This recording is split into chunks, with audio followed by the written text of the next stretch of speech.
Hello, जय हिंद सभी को। स्वागत है आप सभी का पुनः आज के इस न्यू वीडियो में, जो कि great personality persons with disability से रिलेटेड ये नवी वीडियो है, 9th वीडियो है, जिसमें हम जानेंगे एरोन फॉदरिंघम के बारे में, जो कि एक डिफरेंटली एबल्ड होते हुए भी अपने आप को इस सोसाइटी में इस्टेब्लिश किया है, स्थापित किया है। बने रहिए वीडियो के अंत तक ताकि आप पूरी जानकारी हासिल कर सकें। एग्ज़ाम में भी पूछा जा सकता है या खुद के मोटिवेशन के लिए भी ऐसे वीडियोस बहुत ज़रूरी हैं। हम ठीक होते हुए भी निराश हो जाते हैं अपनी ज़िंदगी से, लेकिन बहुत से ऐसे लोग मोटिवेटर बन जाते हैं जो अपनी समस्या को ही अपनी ताकत बना लेते हैं। तो चलिए जानते हैं इनके बारे में। एरोन फॉदरिंघम, आप देख सकते हैं, ये आपके सामने रहे, ये इनकी इमेज है। इनका जन्म 8 नवंबर 1991 को ये लास वेगास नेवादा यूएसए में इनका जन्म हुआ था, अमेरिका में। इनका जो वर्किंग एरिया है, जो ये काम करते हैं, ये व्हील चेयर एथलीट हैं। इनकी जो डिसेबिलिटी है या जो डिफरेंट एबिलिटी है, ये एक कमजोरी हम मानते हैं जिसे स्पाइना बाइफिडा। ये जो फेमस है, व्हील चेयर स्केटर के लिए फेमस है। इनको अवार्ड भी मिले हैं। 2008 में पहली व्हीलचेयर बैक फ्लिप उतारने के लिए गिनीज वर्ल्ड रिकॉर्ड इन्होंने बनाया है, उसका प्रमाण पत्र इन्होंने हासिल किया है। इन्होंने बुक्स भी लिखी है। व्हील्स ऑन द मून 2018 में, 2018 में इन्होंने बुक लिखी है व्हील्स ऑन द मून। इनके जीवन से संबंधित कुछ बातें हैं।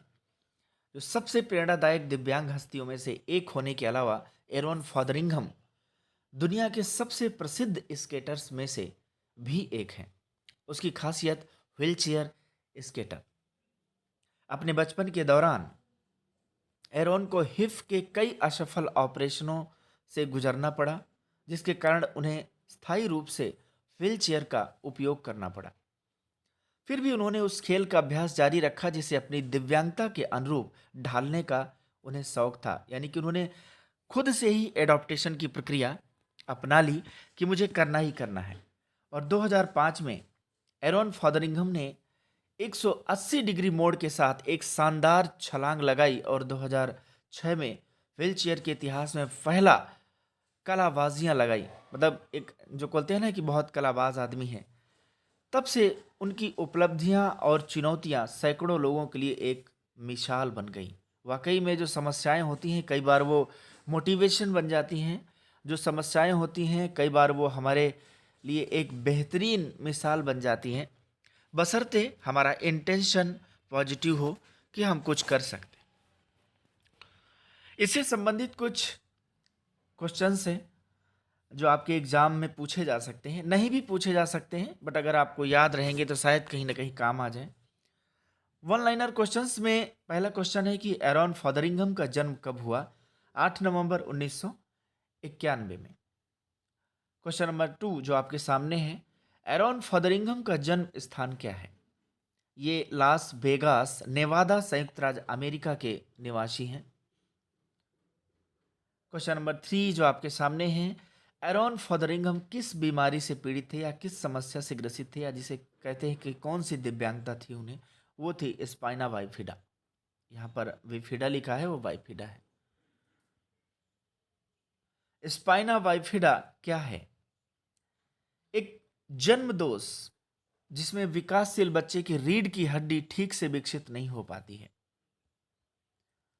स्पाइना बाइफिडा का मुख्य कारण क्या है? मेन जो रीजन है इसका कि गर्भावस्था के दौरान पर्याप्त फोलिक एसिड ना होना। क्वेश्चन नंबर 6, रीढ़ की हड्डी क्या है? रीढ़ की हड्डी ऊतक का एक लंबा ट्यूब जैसा बैंड होता है। यह आपके मस्तिष्क को आपकी पीठ से निचले हिस्से से जोड़ता है। आपकी रीढ़ की हड्डी आपके मस्तिष्क से तंत्रिका संकेतों को आपके शरीर तक पहुंचाती है और इसके विपरीत। ये कई बार जब आप पढ़ते हैं तो इसका बहुत बड़ा महत्व होता है कि आप सीधे होकर के, कई बार बहुत सारे टीचर्स कहते भी हैं कि आप सीधे होकर के पढ़ें। रीढ़ की हड्डी आपके जो मस्तिष्क से जुड़ी है, बहुत प्रभाव होता है इसका, आपके जीवन में जोड़ करके रखती है पूरे बॉडी को आपको। नेक्स्ट क्वेश्चन है, एरोन फॉदरिंगहम किसके लिए प्रसिद्ध थे या प्रसिद्ध था? Wheelchair skater. फॉदरिंगहम का कार्य क्षेत्र क्या है? ये व्हीलचेयर एथलीट थे।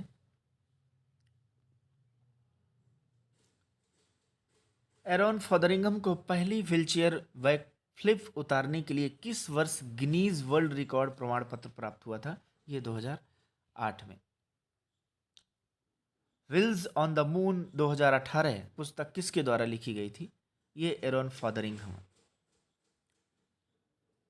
नेक्स्ट क्वेश्चन है, व्हीलचेयर के इतिहास में पहला कलाबाजी किस वर्ष एरोन फॉदरिंगहम द्वारा बनाई गई? 2006 में। तो ये आज के कुछ क्वेश्चंस इससे रिलेटेड जो कहीं ना कहीं एग्जाम में उपयोगी हो सकते हैं।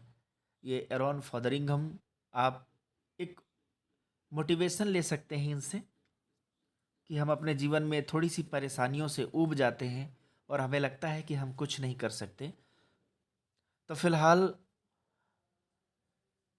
यदि आपका इंटेंशन ठीक है, यदि आप पॉजिटिव हैं, यदि कुछ करने का ठान लिया है, तो डिसेबिलिटी इज़ नॉट इनएबिलिटी, यानी कि दिव्यांगता अयोग्यता नहीं है। बहुत सारी डिफरेंट एबिलिटीज़ पाई जाती हैं हर उस व्यक्ति में जो इस संसार में है, बशर्ते पहचानने की ज़रूरत है। Thank you so much. मिलते हैं नेक्स्ट वीडियो में, तब तक के लिए जय हिंद, वंदे मातरम।